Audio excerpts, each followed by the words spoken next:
Assalamualaikum warahmatullahi wabarakatuh. Jumpa lagi kita dalam acara podcast Pemikir. Kita sapa sahabat pemikir semuanya dimanapun Anda berada. Kita doakan semoga sahabat pemikir semuanya dalam keadaan sehat walafiat, dipanjangkan umurnya dan dimudahkan dalam segala urusannya. Amin. Sebagaimana biasa di acara podcast Pemikir ini kita akan membahas tentang video yang telah kita tayangkan kemarin yang berjudul Prahara Pemilihan Lurah. Nah, pada kesempatan ini kita akan memperkenalkan narasumber yang tidak asing lagi, yang sama-sama kita kenal. Baiklah pemirsa, yang pertama saya akan memperkenalkan yaitu Bapak Mone atau dibilang juga Bang Mone. Gimana kabarnya Bang Mone? Alhamdulillah sehat. Alhamdulillah sehat ya. Keluarga gimana? Alhamdulillah sehat. Sehat semua. Ya alhamdulillah. Baik pemirsa, para sahabat pemikir yang sudah tidak asing lagi bagi kita semua, narasumber kita yaitu Babe Sarif. Ya. Gimana Babe Sarif? Alhamdulillah sehat. Iya, sehat. Gimana? Perjalanan tadi lancar? Cukup lancar. Alhamdulillah. Iya. Keluarga sehat ya? Sehat, Pak Aldi. Ya. Baik, para sahabat pemikir, narasumber kita sudah ada, Babe Sarif, yang akan mengulas tentang video yang telah tayang kemarin. Baik, Babe Sarif, Iya. Sama-sama kita saksikan kemarin, yaitu video kita yang sudah tayang. Iya. Ini cukup menarik ya, yang akan kita bahas pada kesempatan ini. Di mana di sini judulnya sangat bagus sekali ya, bagus sekali. Prahara Pemilihan Lurah. Iya, itu kalau prahara biasanya ada masalah tuh, Iya, prahara. biasanya ada masalah gitu Iya. ya. Nah, bagaimana tanggapan Babeh tentang video kita yang sudah tayang kemarin? Dipersilakan Babeh. Terima kasih Pak Aldi. Ya. Ini sebenarnya kalau masalah video yang kemarin nih kita bisa lebih jelas ke pemainnya langsung nih kemarin nih. Oh iya, bintangnya Pak. Bintangnya nih, iya. ya. Calon lurahnya nih ya. Bagaimana dengan cara yang berbagai macam melakukan trik-trik untuk bisa dipilih menjadi lurah. Ya. Tapi gimana tuh Pak Mone? Kemarin udah dipilih lurahnya apa gimana seterusnya itu? Belum. Oh, belum. Jadi ada beberapa tahap. Iya. Gitu ya. Kemarin itu jadi mau ada calon pemilihan lurah baru. Nah, tapi kita harus bisa mensosialisasikan nih program-program kita. Program. Jadi lurah yang dulu lurah Babay, programnya apa? Lurah Babay. Terus nanti calonnya yang berikutnya siapa nih? Ya, saya kan ya. Iya. Terus saya punya program apa nanti saya sama tim saya yang akan mensosialisasikan ke masyarakat. Oh gitu. Tentunya programnya harus yang bagus. Oh gitu. Kan. Iya. Nah, itu nanti biar masyarakat yang menilai. Masyarakat yang menilai ya. Iya. Gitu. Jadi sebelumnya saya sapa dulu kepada para pemirsa kita. Salam sahabat pemikir, ketemu lagi dalam podcast kali ini. Semoga semua kita selalu dalam lindungan Allah Subhanahu wa taala. Amin. Jadi pada dasarnya masyarakat pasti menginginkan pemimpin yang dapat mensejahterakan rakyatnya.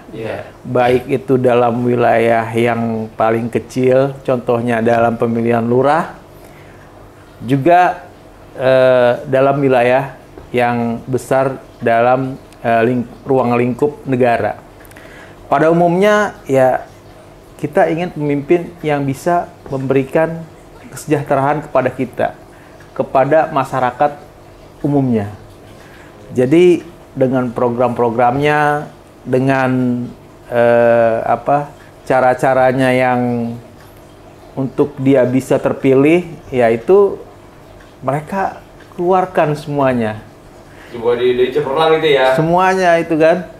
Jadi kalau di situ kita lihat dengan bagi-bagi amplop Pak Aldi, yaitu mungkin cara-cara yang menurut mereka ya menurut mereka bisa memberikan perhatian dari masyarakat untuk memilih si calon tersebut. Iya.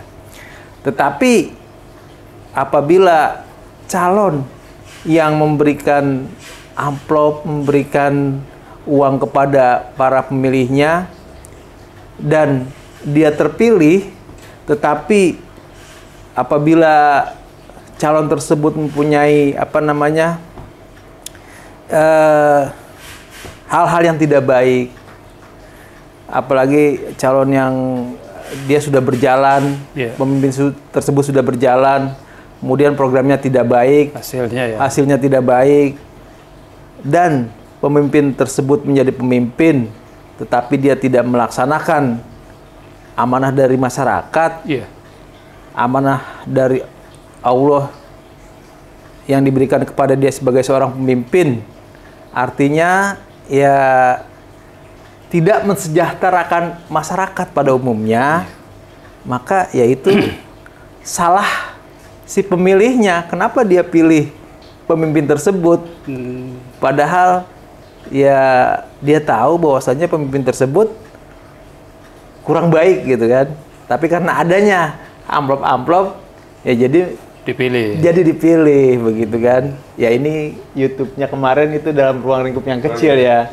Ya yang mungkin ada sebagian di dalam lingkungan masyarakat kita. Begitu Pak Aldi. Jadi kalau seorang pemimpin lah istilahnya sudah dipilih oleh masyarakat, dia tidak amanah. Tapi secara tanggung jawabnya sebagaimana tuh? Ya, jadi Allah memberikan amanah sebagai seorang pemimpin. Di akhirat dia harus bertanggungjawabkan. Kalau di dunia dia korupsi atau dia melanggar aturan, tetapi bisa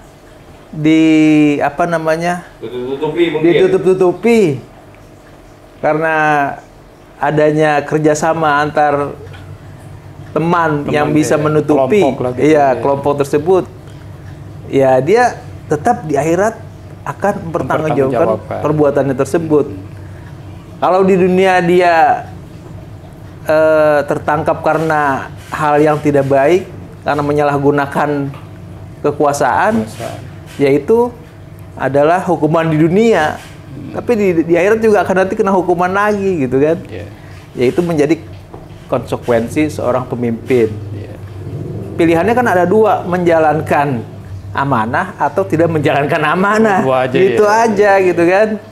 Ya mudah-mudahan pemimpin yang akan terpilih nanti menjalankan amanah. Kita juga harus berpositif dalam berpikir. Jadi kalau misalkan ada pemilihan, ya udah kita harus berpositif aja. Mudah-mudahan, karena kita hanya orang biasa yang bukan di bidangnya untuk mengurusi hal tersebut. Nanti ada pakar-pakar politik yang mengerti tentang urusan-urusan itu ya. Jadi kita hanya mendukung dengan tidak membuat kerusakan-kerusakan dalam acara pemilihan pemimpin. Gitu aja sih sebenarnya. Gitu Pak Aldi. Jadi mungkin aktualnya dalam seorang memimpin suatu daerah, atau misalnya kita ambil lingkup yang kecil aja kayak kelurahan, atau RT pun juga bisa ya. Bisa ya. Tapi lihat di situ kinerjanya dia, hasil kerja dia selama dia memimpin, kan tinggal kita melihat di situnya aja. Kan? Tinggal melihat hasil kerja yang kemarin sesuai enggak dengan program-program yang telah mereka sampaikan. Gitu. Amanah tidak amanahnya di situ kita bisa melihat. Jadi bukan berdasarkan amplop yang diberikan kepada kita gitu kan. Kalau nanti jadi pemimpin lagi karena amplop, kemudian tahun sebelumnya dia udah nggak baik. Masa dipilih lagi kan? Itu aja. Jadi masyarakat bisa menilai dari hasil kerja selama dia memimpin. Itu Pak Ali. Ada nggak kisah dalam Al-Quran tentang seorang kepemimpinan di zaman-zaman dulunya gitu, mungkin di para nabi dulu yang bisa kita ambil contoh gitu untuk seorang pemimpin sejarah pemimpin gitu. Jadi dalam kepemimpinan itu ya memang di dalam Al-Quran banyak sekali. Semua para nabi, para rasul itu diturunkan untuk menjadi seorang pemimpin, walaupun tidak menjadi seorang pemimpin secara wilayah, secara luas. Yang paling banyak di dalam Al-Quran itu menceritakan tentang kisah Nabi Musa. Nabi Musa. Jadi bagaimana di dalam kisah tersebut dia selalu dan rakyatnya tertindas oleh Raja Fir'aun. waktu itu pemimpinnya Firaun. Iya, jadi kisah Nabi Muhammad tidak terlalu banyak di dalam Al-Quran. Kisah nabi-nabi lainnya tidak banyak. Tapi yang paling banyak adalah kisah Nabi Musa dan Firaun. Bagaimana kediktatoran Firaun di zaman Nabi Musa, sehingga kaumnya pada saat itu ya merasa ketakutan dengan kepemimpinan tersebut. Apabila dalam suatu negeri itu rakyatnya sudah ketakutan dengan aturan-aturan yang ada, dengan aturan yang tidak mensejahterakan masyarakat. Kemudian para ulama yang dalam memberikan pelajaran agama, dalam memberikan ceramah itu meminta bayaran. Artinya dia pasang tarif dalam memberikan pengetahuan tentang agama. Para cendekia itu sudah saling menjilat kepada para pemimpin agar mendapatkan fasilitas. Maka penduduk suatu negeri tersebut akan ada di dalam satu ambang kehancuran. Jadi di dalam kisah Nabi Musa dan Firaun itu masyarakatnya sudah seperti itu, sehingga digantikan dengan kaum yang baru.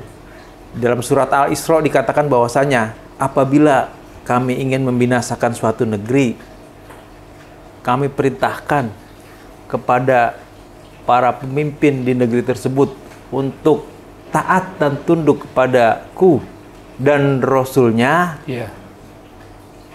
dan mereka menentang perintah tersebut, maka akan aku hancurkan negeri tersebut sehancur-hancurnya. Jadi ya sudah banyak negeri-negeri sebelum yang kita alami sekarang ini yang telah Allah hancurkan karena masyarakat tersebut pemimpinnya sudah tidak taat dan tunduk lagi kepada Allah dan Rasulnya pada saat itu. Begitu Pak Mone. Nah, jadi ini menarik nih, Be. Iya. Kan yang tadi Bapak sebut itu surat Al-Isra ayat 16. Iya. Kalau pemimpinnya sudah tidak itu akan dihancurkan. Akan gitu dihancurkan oleh Allah Subhanahu Tapi wa kan Allah itu kan Maha Penyayang dan Maha Pengasih, Be. Oke, Ya kan? iya. Terus di mana letak kasih sayang Allah sama pengasih apa? Kan sebagai penyayang dan pengasih, Be, kalau Kepada manusia. kepada manusia Kalau sementara itu dibinasakan. dibinasakan gitu. Iya. Ini jadi menarik nih. Letaknya di mana, bisa dijelaskan mungkin begitu, Be? Ya, pertanyaannya bagus sekali. Allah itu sangat Maha Pengasih dan Maha Penyayang. Jadi di mana Maha Pengasih dan Penyayangnya kalau manusianya diberikan azab berupa bencana. Iya. Apabila penduduk suatu negeri tersebut sudah tidak taat dan tunduk lagi pada Allah dan Rasulnya. Ya, kalau zaman sekarang kan sudah tidak ada Rasul. Iya. Tetapi kepada orang-orang soleh dan kepada para agamawan yang memberikan, Para ulama ya, Pak, ya. para ulama yang memberikan petuah-petuah agar jangan melanggar aturan dan ya jangan memberikan pelayanan-pelayanan yang tidak baik kepada masyarakat. Apabila itu dilanggar, Allah akan memberikan azab berupa bencana. Jadi begini ya, dalam suatu masyarakat yang sudah dalam keadaan ketakutan, yang ulamanya pada saat itu sudah termotivasi pada dunia, yang apabila ceramah, apabila berdakwah, memberikan pelajaran-pelajaran agama, tetapi memberikan tarif dalam berceramah, yaitu sudah merusak suasana aura di dalam masyarakat tersebut. Jadi itu yang merusak tuh. Itu yang merusak. Kalau antar Pak Mone dan saya sudah saling curiga, saya dan Pak Ali sudah saling curiga, sesama teman saling curiga, sama pemimpin saling curiga, tidak ada lagi tolong menolong, tidak ada lagi saling membantu. Aura semua manusia menjadi negatif. Sehingga dengan negatifnya tersebut menciptakan satu alam semesta yang sudah positif ini kalah dengan sifat negatif yang ada dalam lingkungan tersebut, sehingga akan menimbulkan bencana alam secara otomatis. Jadi bukan Allah yang memberikan bencana, tapi karena aura negatif yang udah ada di dalam suatu lingkungan tersebut, pasti manusianya yang sudah punya aura negatif, karena sudah tidak ada saling percaya, karena sudah saling berebut harta dan tahta. Itu semua saling sikut-sikutan, sehingga menimbulkan suatu aura negatif dalam lingkungan tersebut. Pasti akan terjadi suatu bencana karena ke positif dan negatif. Begitu Pak. Jadi bukan Allah yang memberikan bencana, tapi manusianya sendiri yang sudah saling curiga dan saling tidak percaya. Karena di dalam Al-Quran dikatakan bahwasanya telah terjadi kerusakan di muka bumi karena ulah manusia. Itu dia. Jadi harta alam diambilin, kekayaan dikeruk, dirusak, ya semuanya untuk mensejahterakan satu golongan, bukan mensejahterakan seluruh masyarakat. Pasti Allah akan berikan bencana dan akan diganti dengan masyarakat yang baru. Jadi ya mudah-mudahanlah semua yang sudah terjadi dengan hal-hal yang tidak baik akan diganti dengan hal yang baik. Amin. Begitu Pak Ali, Pak Mone ya. Kan tadi dibilang mengganti dengan masyarakat yang baru. Iya. Berarti itu semuanya yang lama nggak ada lagi gitu? Atau? Ya memang sih di dalam Al-Quran dikatakan akan kuganti dengan kaum yang baru. Jadi tidak semua masyarakat jelek, tidak semua masyarakat merugikan, tidak semua masyarakat. Masih ada orang-orang yang dari yang lama, masyarakat yang peduli, masyarakat yang tidak mau ikut di dalam lingkungan yang tidak baik. Yang pasti mereka menunggu, mereka tetap berdoa, semoga semuanya akan digantikan dan semua kebaikan akan datang. Itu pasti terjadi. Karena di dalam kisah-kisah sebelum Nabi Muhammad, kisah-kisah dalam Al-Quran, semuanya kebaikan pasti akan datang setelah keburukan. Itu hukum alam, pasti terjadi. Jadi kita jangan ikut campur terhadap karena kita orang biasa, sebaiknya kita berbuat baik, berdoa, menjalankan perintah Allah dan menjauhkan larangannya. Ya mudah-mudahan kita menjadi kaum yang baru yang menggantikan kaum yang perusak tersebut. Begitu Pak Mone. Harapannya begitu. Iya. Pertanyaan B, kita sebagai orang Islam, bagaimana cara memilih pemimpin yang baik begitu, Be? Memilih pemimpin yang baik ya. Ya kalau Pak Mone sih bilang tadi program saya bagus-bagus gitu kan. Gitu ya. Ya itu sih sah-sah aja. Yang penting nanti kalau terpilih jangan lari dari program. Ya. Anggaran A turun, jangan dibuat yang lain dulu. Itu harus program tersebut dijalankan. Harus seperti itu sih. Iya, jadi ya sebenarnya gini ya. Dulu pemimpin pertama kita, Bung Karno pernah bilang dalam satu sidang PBB, Pak. Iya. Dalam satu sidang PBB, semua orang, semua peserta tuh berdiri. Karena mendengar ucapan dia. Dia kutip dalam Al-Quran, surat Al-Hujurat ayat 13. Jadi dikatakan bahwasanya, hai manusia, aku ciptakan kamu dari seorang laki-laki dan perempuan. Dengan gagahnya Bung Karno bilang begitu, Pak. Iya. Padahal banyak negara-negara Arab di situ, tapi nggak ada yang berani ngucapin Al-Quran di dalam sebuah sidang umum PBB. Jadi, aku ciptakan kamu dari seorang laki-laki dan perempuan. Dan aku jadikan kamu berbangsa-bangsa dan bersuku-suku untuk saling mengenal, kata Bung Karno gitu kan. Mengutip dari Al-Quran. Dari Al-Quran, dia.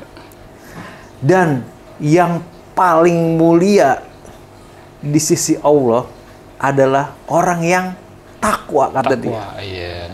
Itu jadi pemimpin yang harus kita pilih adalah pemimpin yang takwa.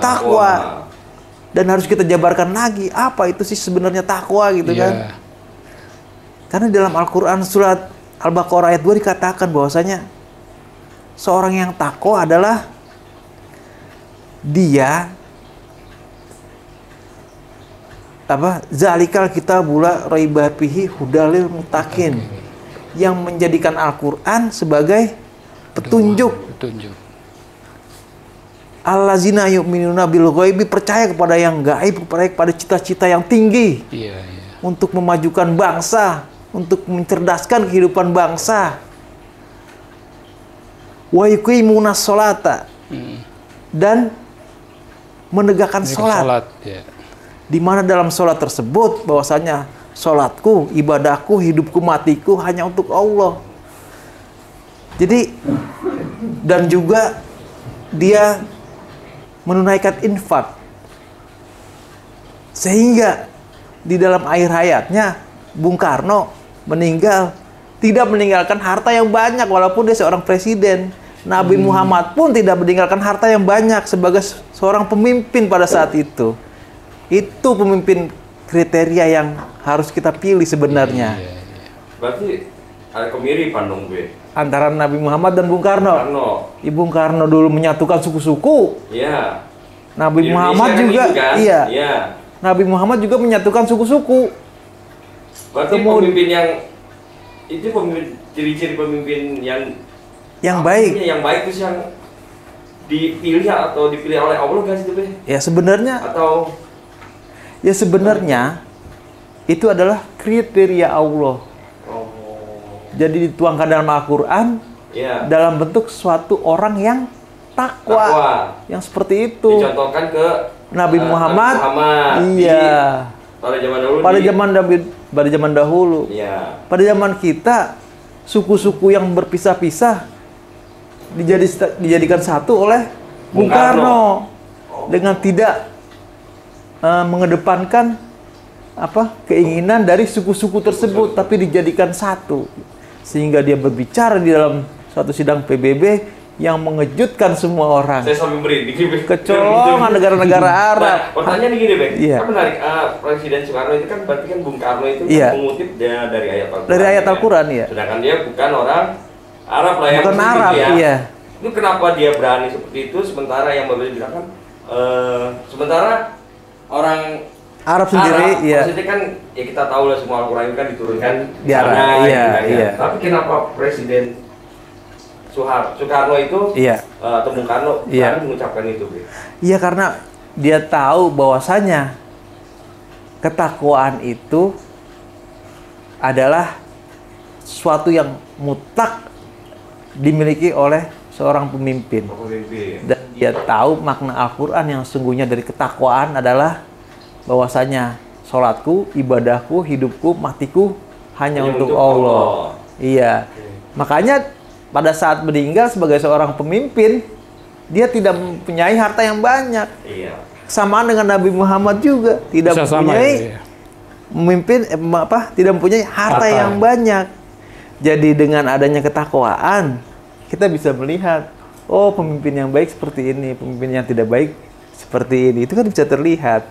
Tetapi dalam perjalanannya, apabila terpilih pemimpin yang tidak baik, ya kita harus tetap taat pada peraturan-peraturan yang Ada, iya. Dan kita selalu berdoa agar pemimpin tersebut menjadi baik atau kita diberikan pemimpin yang baik. Karena senjata orang Islam itu cuma satu, doa. Iya. Jadi dengan doa 1000 kemungkinan akan terjadi. Dan 1000 harapan akan terbukti. Begitu jadi Pak Aldi. Iya. Jadi ya mudah-mudahan dengan kita berdoa kepada Allah Subhanahu wa taala, dengan berbuat baik, dengan tidak melanggar hukum, ya mudah-mudahan Allah berikan pemimpin yang baik. Amin. Yang bisa mensejahterakan kita dan seluruh masyarakat pada umumnya. Iya. Begitu. Jadi gitu ya Be ya. Kita telah banyak berbicara hari ini, terutama Babe menjelaskan bagaimana seorang pemimpin yang baik ya. Ya, jadi ya kita sebagai bangsa yang besar ya, bangsa Indonesia yang dipuja-puja sejak dulu kala, sudah sewajarnya kita harus percaya diri untuk menjadikan negara ini negara yang paling baik, yang memang sejak dulu dihormati oleh negara-negara lain. Ya, dengan kita berpositif pemikiran, kita menjalankan semua aturan-aturan, harus yakin Allah memberikan yang terbaik buat negeri ini. Begitu Pak Aldi. Jadi begitu ya Pak? Iya. Ya demikianlah bincang-bincang podcast kita pada hari ini.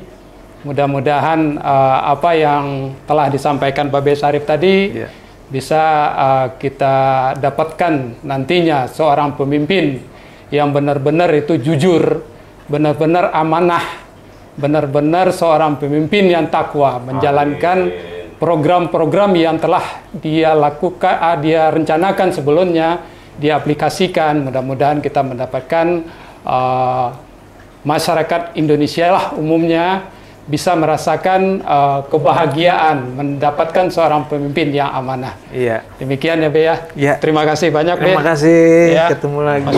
Mudah-mudahan kita mudah-mudahan jadi lagi. lurah ya. Amin. Iya. Mudah-mudahan kita ketemu lagi di podcast selanjutnya. Assalamualaikum warahmatullahi wabarakatuh. Waalaikumsalam warahmatullahi wabarakatuh. Mudah-mudahan jadi lurah.